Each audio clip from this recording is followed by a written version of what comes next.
A ditadura militar no Brasil teve seu início com o golpe militar de 31 de março de 1964, resultando no afastamento do presidente da República, João Goulart, e tomando o poder o Marechal Castelo Branco.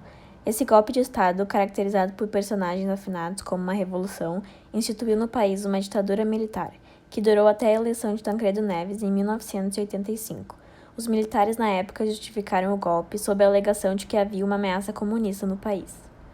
Logo após a tomada do poder pelos militares, foi estabelecido o Ato Institucional 1, com 11 artigos, que dava ao governo militar o poder de modificar a Constituição, anular mandatos legislativos, interromper direitos políticos por 10 anos e demitir, colocar em disponibilidade ou aposentar qualquer pessoa que fosse contra a segurança do país, o regime democrático e a probidade da administração pública, além de determinar eleições indiretas para a presidência da República.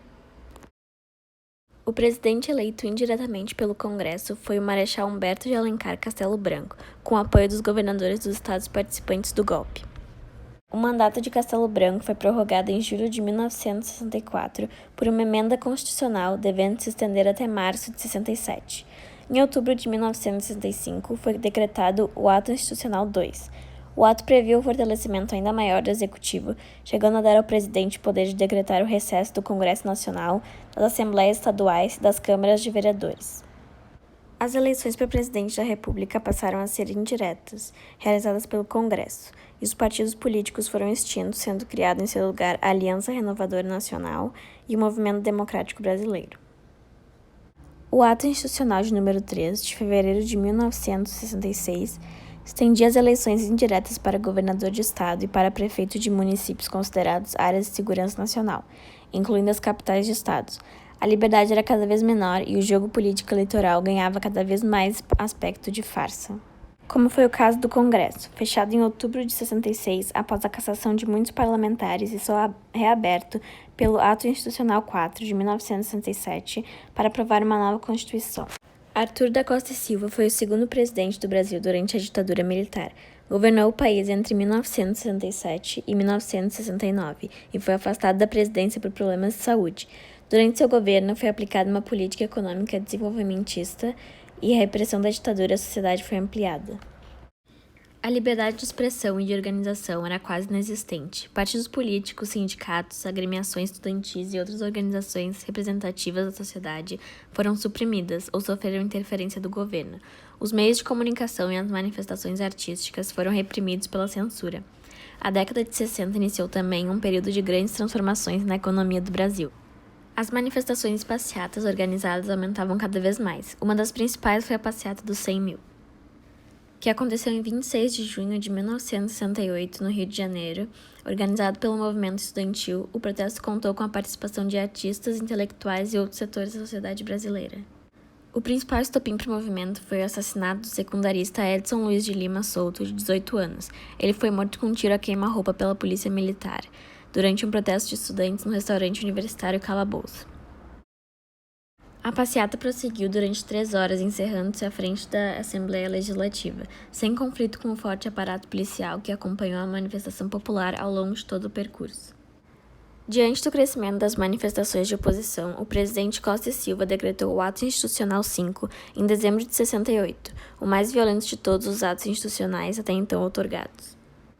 Com a promulgação do ato, o presidente adquiria poderes como cassar os mandatos legislativos, executivos, federais, estaduais e municipais, suspender os direitos políticos dos cidadãos, demitir, remover, aposentar funcionários civis e militares, demitir e remover juízes, decretar estado de sítio sem restrições ao país, confiscar bens para punir a corrupção.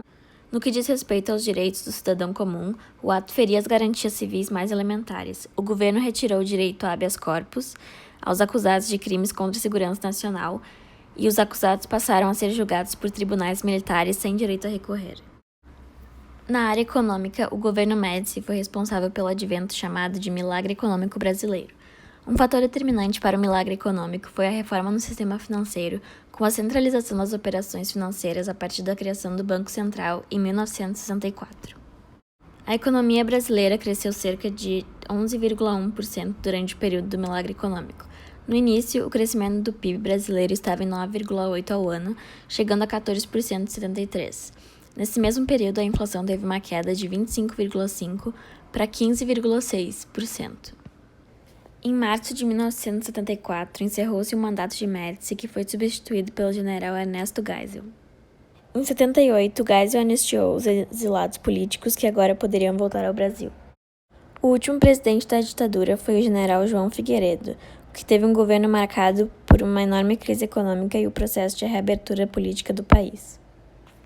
20 anos após o golpe de 64, o presidente foi escolhido novamente por um colégio eleitoral que iria referendar o nome que fosse indicado pelo governo. A sociedade brasileira mobilizou o país inteiro para protestar contra isso e para exigir eleições diretas para presidente da República. O país inteiro se envolvia na campanha Diretas Já. Milhares de pessoas foram às praças públicas numa das maiores campanhas cívicas da história do Brasil, exigindo que o Congresso aprovasse a emenda do deputado Dante de Oliveira, que alterava o texto da Constituição, instituindo a eleição direta para a presidência da República. O presidente Figueiredo, com apoio do alto comando do Exército da ala conservadora de seu partido, o Partido Democrático Social, pressionou o Congresso para votar a emenda constitucional. O Congresso Nacional votou a emenda, enquanto Brasília, Goiânia e mais 9 municípios permaneceriam sob estado de emergência. A emenda não foi aprovada, pois faltaram 22 votos favoráveis para completar os 2/3 necessários para a aprovação de uma emenda à Constituição. Com a derrota da emenda, os partidos de oposição tentaram derrubar o regime no próprio colégio eleitoral. Em julho, o PFL e o PMDB concordaram em apoiar a candidatura de Tancredo Neves para presidente e José Sarney para vice-presidente. A campanha de Tancredo Neves conquistou a população como se a eleição fosse direta. O povo foi às ruas em demonstração do apoio ao candidato de oposição ao regime militar. Em 15 de janeiro de 1985, Tancredo Neves derrotou Paulo Maluf no colégio eleitoral por 480 votos contra 180. Mas um dia antes de tomar posse, que deveria ocorrer no dia 15 de março de 1985, Tancredo Neves foi hospitalizado e faleceu no dia 21 de abril, antes de tomar posse.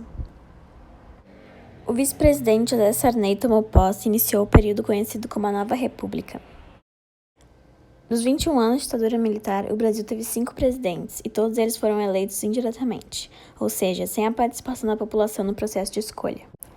A existência desses presidentes demonstra o interesse militar em mostrar que o país seguia na normalidade de antes, pois éramos supostamente governados por presidentes não ditadores, mas é importante percebermos que, enquanto o país demonstrava normalidade com a nomeação de presidentes, a oposição era perseguida e a liberdade no país era cercada. Sendo assim, a normalidade era apenas uma fachada para esconder a real faceta da ditadura, autoritária e violenta.